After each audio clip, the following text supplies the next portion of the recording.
ভাই হুসাইনের, আমি তোমার বড় ভাই, তোমাকে ওসিয়ত করে যাইতেছি, কঠিন শাহাদাতের সময় ধৈর্য হারা হবে না ভাই আমার কলিজার টুকরা, ধৈর্য হারা হবি না, ধৈর্যের সাথে থাকবি ভাই হুসাইন রে, ধৈর্যের সাথে থাকবি। আমার নানার দিন, আমার নানার ধর্ম তোমাদের কাছে আমানত রেখে গেলাম ভাই আমার কলিজার টুকরো ভাই আমার শাহাদাতের পরে আমার সুন্দর দাফনের ব্যবস্থা করবা। আমার আরেকটা ওসিয়ত, আমার সন্তান কাসেমের সাথে তোমার মেয়ে সাকিনার বিবাহ দিবা। আমি বড় আশাই ছিলাম আমার কাসেমের সাথে তোমার সাকিনার বিয়ে হবে, আমার সাকিনার সাথে আমার কাসেমের বিয়ে হবে। আমার শাহাদাতের পরে আমার সাকিনার সাথে আমার কাসেমের বিয়ে দিয়ে দেবা। হযরত ইমাম হাসান হুসাইন রাসূলের আওলাদ, নবীজির বংশধর। আহা, তাদের মাধ্যমে আল্লাহ নবীর বংশ দুনিয়াতে আসছে। শুধু এইখানে শেষ না, হাসানি হুসাইনি রক্তের মাধ্যমে আল্লাহ রাব্বুল আলামিন পৃথিবীতে একটা সন্তান দুনিয়াতে পাঠাবে কিয়ামতের পূর্ব সময়ে। তার নাম হযরত ইমাম মাহদী আলাইহিস সালাতু ওয়াস সালাম। তার বাবার নাম আব্দুল্লাহ, তিনার নাম হবে মুহাম্মদ। 40 বছর পর্যন্ত মরুভূমির ভিতরে উট, দুম্বা, ভেড়া, ছাগল চরাবে। দুনিয়ার কোন মাদ্রাসা, কোন মক্তবে মাহদী আলাইহিস সালাতু ওয়াস সালাম কারো কাছে একটা অক্ষর পড়াশোনা করবে না। 40 বছর পর্যন্ত তিনি মরুভূমির ভিতরে উট, দুম্বা আল্লাহ তাকে চরাবে। আমার নবীজি যেমন দুনিয়ায় কারো কাছ থেকে একটা অক্ষর শিখেন নাই, ইমাম মাহদীকে আমার আল্লাহ দুনিয়ায় কারো কাছ থেকে একটা বিদ্যা শিখাবেন না। 40 বছর পার হবে। 40 বছর পার হওয়ার পরে যেই দিন রাত আসবে, সেই দিন ইমাম মাহদী আলাইহিস সালামের কালবে আমার আল্লাহ একসাথে সমস্ত ইলম মাহদী আলাইহিস সালামের কালবে আমার আল্লাহ ঢেলে দিবেন। আল্লাহর নবী ডাক দিলেন, সাহাবীরা তোমরা শুনে রাখো, আমার হাসান আর হুসাইন দুইজনের রক্তের মাধ্যমে ইমাম মাহদীকে আল্লাহ দুনিয়াতে পাঠাবে। আমার রক্ত, আমার ফাতেমার রক্ত, আমার আলীর রক্ত, আমার হাসান হুসাইনের রক্তের মাধ্যমে ইমাম মাহদী দুনিয়াতে আসবে। আমি যেইভাবে আল্লাহর জমিনে, খোদার জমিনে খোদার দিন প্রতিষ্ঠিত করেছি, আমার মাহদী ওইভাবে তামাম দুনিয়াতে খোদার জমিনে খোদার দিন কায়েম করবে। একবার জোরে বলা যাবে কি আল্লাহু আকবার। তারা হলো অন্যদিনও তো শহীদ হতে পারতেন, আশুরায় শহীদ হবে কেন? কি কথা ঠিক আছে না? অন্যদিনও তো আল্লাহ শাহাদাত দিতে পারতেন, আশুরার 10 তারিখে কেন দিবেন? আবার দুনিয়া সৃষ্টি করলেন আশুরার 10 তারিখে, দুনিয়া ধ্বংস করবে আশুরার 10 তারিখে। মুসা নবীর সাথে আশুরার 10 তারিখ, ঈসা নবীর সাথে আশুরার 10 তারিখ, হযরত ইব্রাহিমের সাথে আশুরার 10 তারিখ, হযরত নূহ নবীর সাথে আশুরার 10 তারিখ, পৃথিবীর বহু নবীর সাথে আশুরার 10 তারিখে রহস্যজনক ঘটনা ঘটলো। আবার ইমাম হুসাইনের সাথে আশুরার 10 তারিখে রহস্যজনক ঘটনা হলো। রহস্য আছে, অবশ্যই আছে। প্রিয় উপস্থিতি, দুই ভাই হাসান আর হুসাইন, আল্লাহর হাবিব বহু বছর আগে বলেছিলেন আমার হাসান জহরে শহীদ হবে আর আমার হুসাইন কারবালায় শহীদ হবে। এই সুসংবাদ বহু বছর আগে নবীজি দিয়েছিলেন।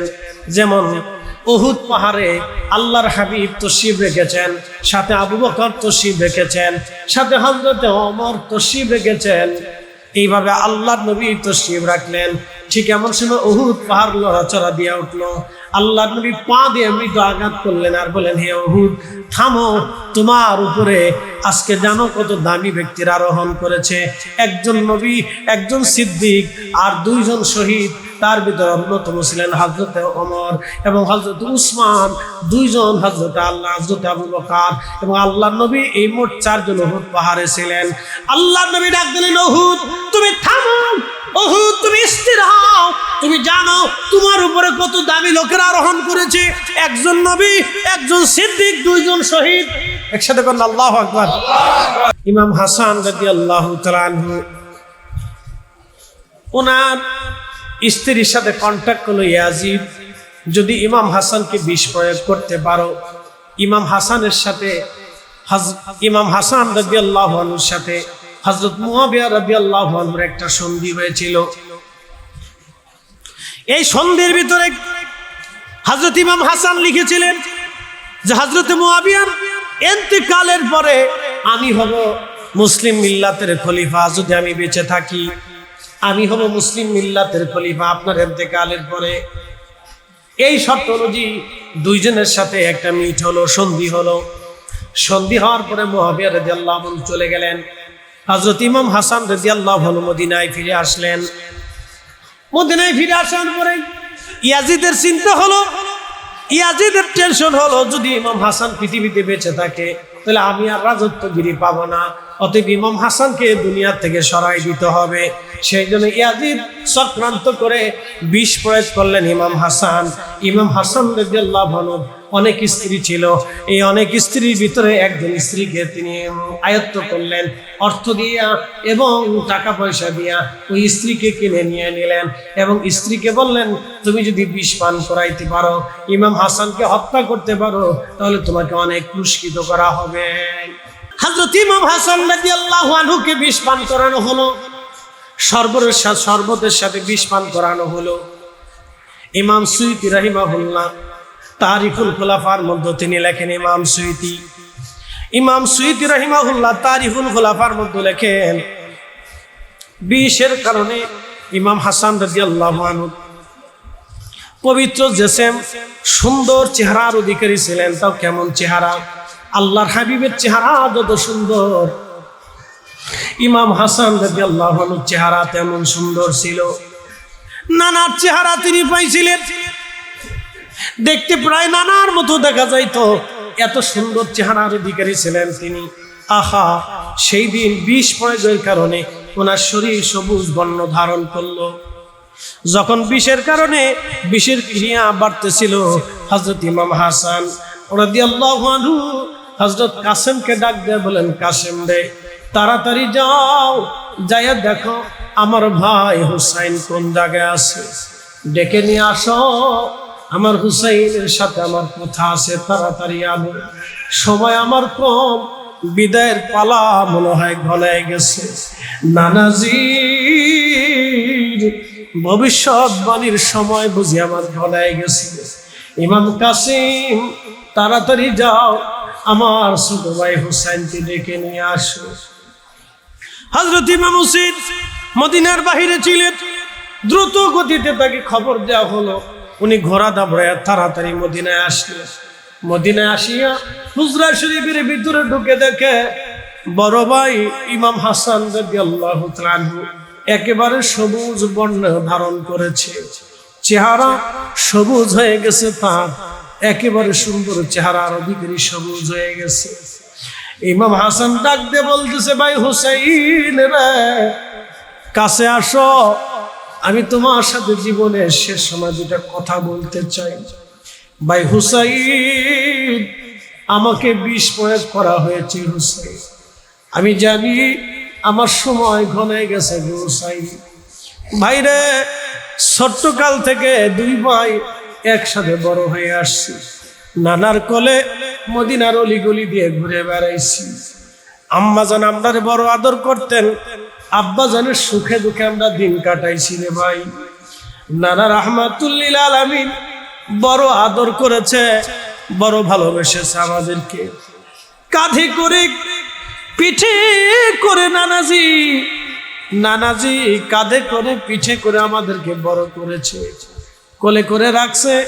আমরা ক্ষুধার্ত হইলে নানাজি কষ্ট পাইত, আমরা কান্না করলে আমরা নানা দৌড়ে এসে আমাদের কান্না বন্ধ করত। হুসাইন, আমারে বিষ প্রয়োগ করা হয়েছে, কিছু সময় পর আমি শাহাদাতের কোলে ঢলে পড়ব। আমি জানি হুসাইন রে, আমার মন চায় আমার নানাজি রওজা শরীফের পাশে যেন আমাকে দাফন করা হয়। কলিজার টুকরা ভাইরে আমার নানাজি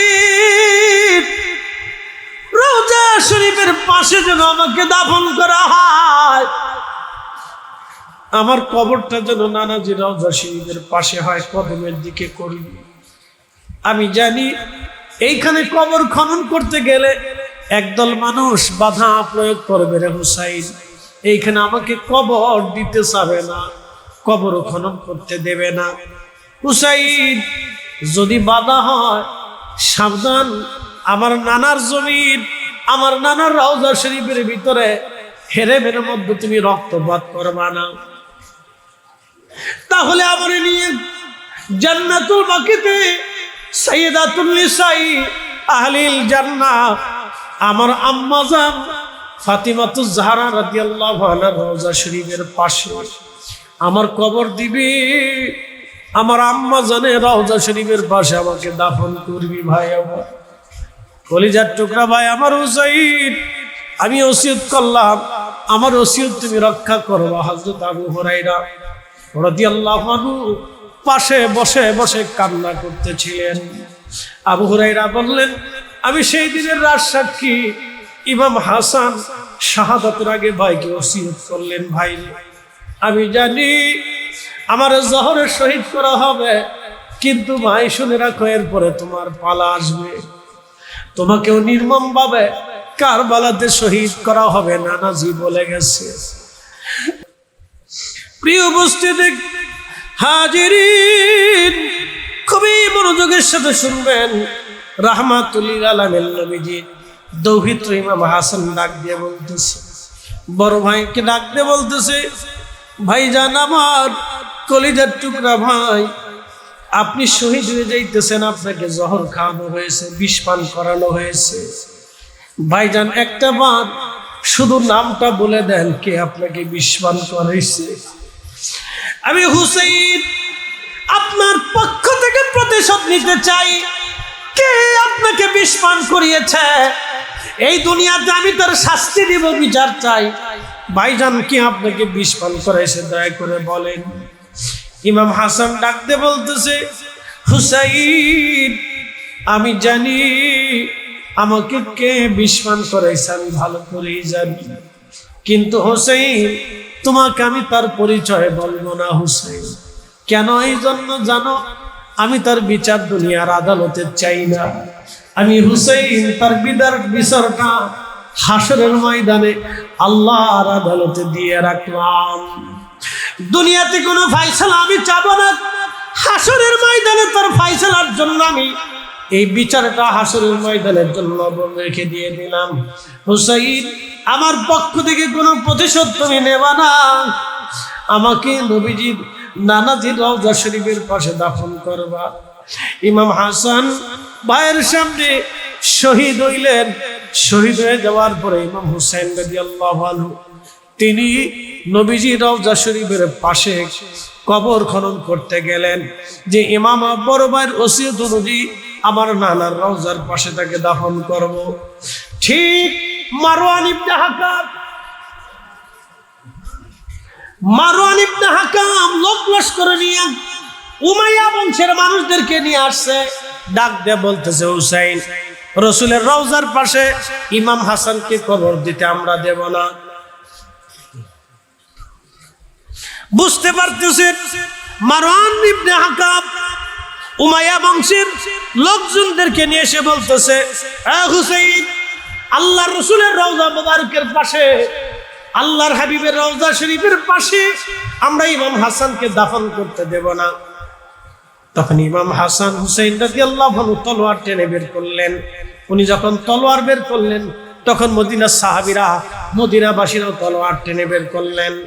হযরত আবু হুরায়রা ইমাম হুসাইন রাদিয়াল্লাহু আনহুর হাত ধরে বললেন, হুজুর আপনি রসুলের আওলাদ, নবীর বংশধর, আপনার বড় ভাই ইমাম হাসান আপনাকে ওসিয়ত করেছিলেন নানার জমিনে, নানার হেরেমে আপনি যেন কোনো রক্তপাত না করেন। যদি তারা এখানে কবর দিতে না দেয়, তো আপনার কবরস্থ করতে না দেয়, তাহলে ইমাম হাসানের রওজা শরীফটা যেন, কবরটা, মাকবারাটা যেন আপনার আম্মা জানের রওজা শরীফের পাশে হয়।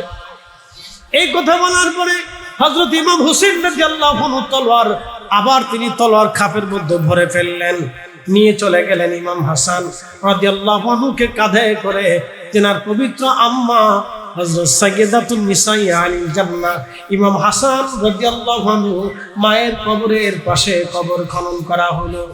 চিরদিনের জন্য মায়ের আম্মাজানের রওজা শরীফের পাশে সন্তানকে দাফন করা হলো। মায়ের সাথে ইমাম হাসান এখনো জান্নাতুল বাকির ভিতরে ঘুমিয়ে আছে। তার মানে বোঝা গেল সেই জামানাতেও নবীর দুশমন আছে, এই জামানাতেও নবীর দুশমন আছে। কথা বলেন ঠিক কিনা?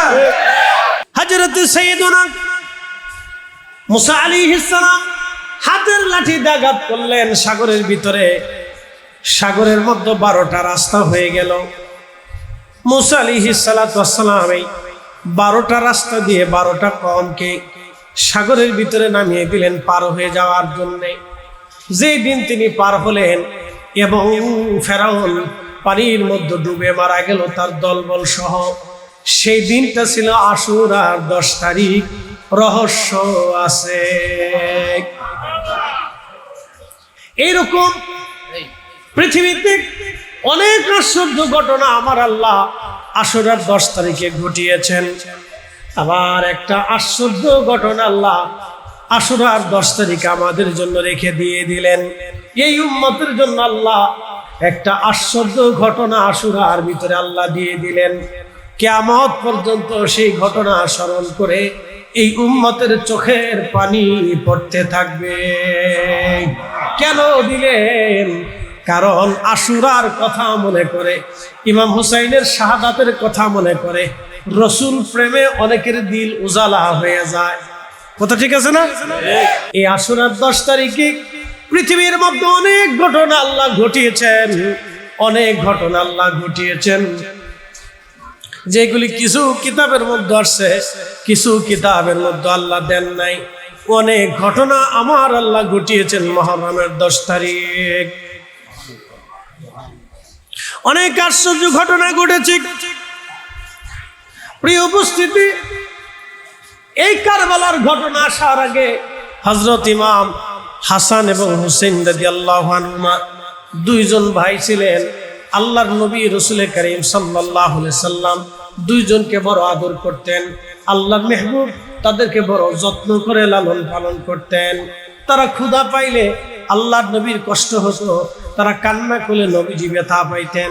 তারা কান্না করলে আল্লাহর হাবিব হুজরা মুবারক থেকে দৌড়াইয়া হযরত ফাতেমা রাদিয়াল্লাহু আনহার ঘরের মধ্যে যাইতেন। হযরত ফাতেমার সাথে নবীজি রাগারাগি করতেন, ফাতেমা রে, তাদেরকে কেন কষ্ট দাও? তুমি কি জানো না আমার হাসান হুসাইন কষ্ট পাইলে আমি রসুলের অন্তরে ব্যথা লাগে? একবার জোরে বলা যাবে কি মারহাবা? আমি আজকে 2 জনের শাহাদাতের ঘটনা আজকে আপনাদের সামনে শোনাবো।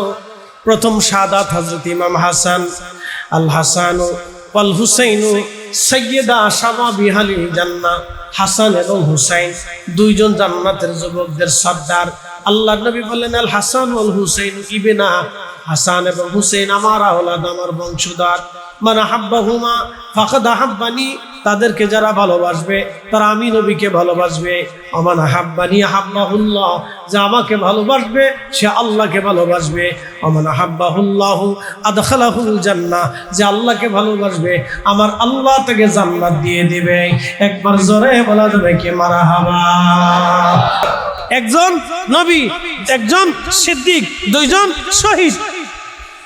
হযরত আবু বকর শহীদ হন নাই, তিনি সিদ্দিক ছিলেন। হযরত ওমর শহীদ হবেন, নবীজি উহুদে দাঁড়াই বললেন। হযরত উসমান শহীদ হবে, নবীজি উহুদে দাঁড়াই বললেন। হযরত ইমাম শহীদ হবে, নবীজি আগেই বলে দিলেন। হযরত ইমাম হুসাইন কারবালায় শহীদ হবে, আল্লাহর নবী আগেই বলে দিলেন।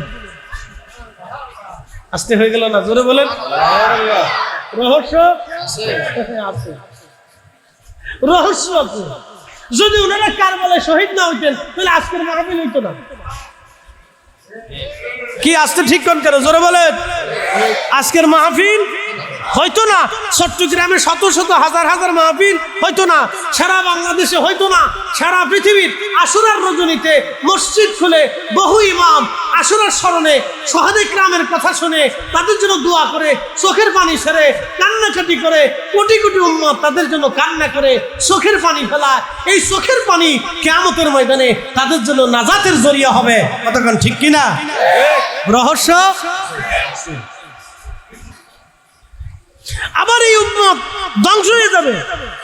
আল্লাহ রাসূল বললেন হালাকাতু উম্মতি আলা ইয়াদি গিলমাতিন মিন কুরাইশ, রাবাহুল বুখারী। প্রিয় নবী বললেন উম্মত তোমরা শোনো, আমার উম্মত আমার কুরাইশ বংশের এক যুবকের হাত দিয়ে ধ্বংস হবে। সেই কুরাইশ বংশের যুবকের নাম ইয়াজিদ। সেই কুরাইশ বংশের যুবকের নাম ইয়াজিদ ক্ষমতায় বসেছিলেন 60 হিজরিতে, কারবালার ঘটনা 61 হিজরিতে, মারা গেলেন 64 হিজরিতে। পৃথিবীতে বেঁচে রইলেন মাত্র 4 বছর, রাজত্বগিরি করেছেন মাত্র 4 বছর। 4 বছর রাজত্বগিরি করেছেন। মৃত্যুর সময় কালেমা নসিব হয়ে লাগে। এক বাইজি বেডির সাথে মদ পান করে জেনা করছে। ওই মহিলা চিন্তা করছে সারা জীবন তো আকাম কুকাম করছি, টাকার বিনিময়ে দেহ বিক্রি করছি, আজকে সুযোগ হয়েছে সারা জীবনের গুনার কাফারা করে মাইরে আজকে আদায় করে নিয়েছে। ওই মহিলা ইয়াজিদকে মদ পান অবস্থায় জেনা করার নাপাক অবস্থায় হত্যা করলো। একসাথে বলবেন আল্লাহু আকবার। মানুষ যখন জেনা করে তখন তার ঈমান উঠে চলে যায়।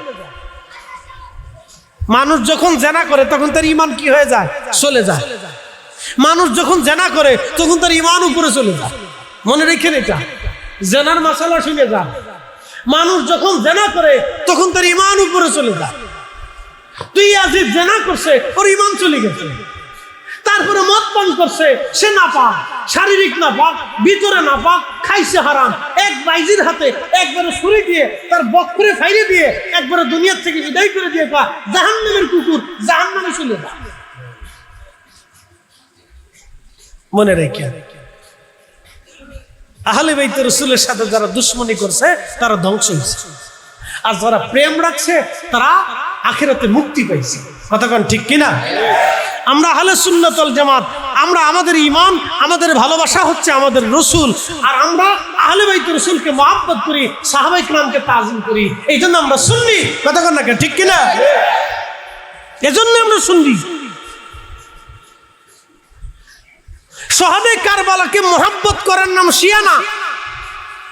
শিয়া হচ্ছে সাহাবায়ে কিরামকে গালি দেওয়া, আর সুন্নি হচ্ছে আল্লাহ, আল্লাহর রাসূল এবং সাহাবায়ে কিরাম, আল্লাহর রাসূল, আল্লাহ এবং আল্লাহ রাসূল এবং আল্লাহ রাসূলের আহলে বাইতকে প্রাণ দিয়ে ভালোবাসার নাম এবং সাহাবায়ে কিরামকে তাজিম করার নাম হলো সুন্নি।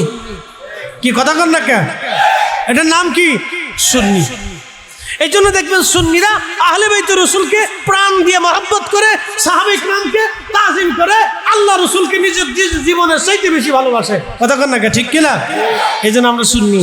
এই যে আমরা কি না, জোরে বলেন আমরা কি? সুন্নি। আমরা সুন্নি। প্রিয় উপস্থিতি হাজিরিন, মনে কিছু নিয়েন না, আল্লাহর রাস্তায় মাফ করেন। নারী সমাজ খুব সম্মানিত। নারী সমাজ কি সম্মানিতা, আমরা তাদেরকে সম্মান করি। কিন্তু আল্লাহ রাসূল একটা হাদিস বলছেন, নেগেটিভ পর্যায়ে বলেন নাই, নারী সমাজকে অপমান করার জন্য নবীজি কথা বলেন নাই। আল্লাহ রাসূল বলছেন নারীরা শয়তানের রশি। ডোন্ট মেক, নারীদেরকে অপমান করার জন্য বলেন নাই, বরং একটা তথ্য উদ্ঘাটন করার জন্য বলছেন যে নারীদেরকে তাড়াতাড়ি শয়তান বাগে পায়। সহজেই নারীদেরকে শয়তানে আক্রমণ করে। পুরুষদেরকে না পাইয়া নারীর কাছে যায়, আপনারা না পাইয়া আপনার বউয়ের কাছে যাবে। এই জন্য আমাদের দেশের যারা ঘুষ খায় তারা দেখবেন সরাসরি ঘুষ না খাইয়া আগে বউয়ের মাধ্যমে ঘুষ খায়। কি ঠিক আছে কোন কে? জোরে কর। বউয়ের মাধ্যমে এইদিকে না প্রবলেম আছে, ওদিক দিয়ে আছে। অনেক অফিসারদেরকে বউরা ঘুষ করবো না, দম খাইয়া এটা করিয়া সেটা করিয়া সংসার করবো না, চলে যাবো, অমুকে 5 তলা বাড়ি করছে, 3 তলা বাড়ি করছে, ঢাকায় জায়গা কিনছে, ফ্ল্যাট কিনছে, তুমিও চাকরি করো, তুমি পুলিশ অফিসার, হে পুলিশ অফিসার, হে বাড়ি করে ফেলছে, আর তুমি এখনো এই ফ্ল্যাট বাসায় ভাড়া থাকো, তোমার সাথে সংসার করার সাথে চলে যাওয়া ভালো, ইসলামের সাথে বিয়ে হয়েছি, কাপুরুষের সাথে বিয়ে হয়েছি, এইভাবে ঝগড়া করে করে করে করে পুলিশদেরকে ঘুষ করবা না, সরকারি চাকরিজীবী ঘুষ করবা না, ওসিডিসিরে ঘুষ করবা না, এসপিরে ঘুষ করবা না, এই মহিলারাই বানায়। কথা কন না, এই নারীরাই বানায়। কোন স্ত্রী যদি বলে স্বামী আপনি আমার ঘরে যদি ঘুষের টাকা আনেন আর ঘুষের টাকার বাজার করেন আমি আপনার সাথে থাকবো না, আল্লাহর কসম করে বলি বাংলাদেশের কোন পুলিশ অফিসার ঘুষ খাবে না, কোন সরকারি অফিসার ঘুষ খাবে না। কথা কান ঠিক কিনা? এসে টাকা পয়সা দিয়ে বিদেশে চলে যায়, বাড়ি গাড়ি বানায়, এই করে সেই করে। বাংলাদেশের টাকা পাচার হয় জানেন, বছরে হাজার হাজার কোটি টাকা পাচার হয়। স্বাধীনতার পর থেকে এই পর্যন্ত পাচার হইতেছে, কবে পাচার বন্ধ হবে আমি জানি না। আপনি যতই বলেন এই সরকার না সেই সরকার, এটা না সেটা, ওটা না সেটা, আমি সাথে একটাও বিশ্বাস করি না। আপনি এখন যে দল করেন করেন, আমি কোনো দল করি না, আমি নির্দলীয়, এই জন্য সমালোচনা করতে আমার সুবিধা। আমি কোনো দল করি না, আমি একটা দল করি, আহলে সুন্নাত ওয়াল জামাত। এটা আগেও ছিল, এখনো আছে, আগামীতেও থাকবে। জমিন যতদিন থাকবে ততদিন আহলে সুন্নাত ওয়াল জামাত থাকবে। এটা কিয়ামতের ময়দানে কথা বলবে, পরিচয় দিবে। কথা বল না ঠিক কিনা? এমন এক দল আমরা করি, খুব দামি দল। প্রিয় উপস্থিতি হাজিরিন, মনোযোগ দিবেন।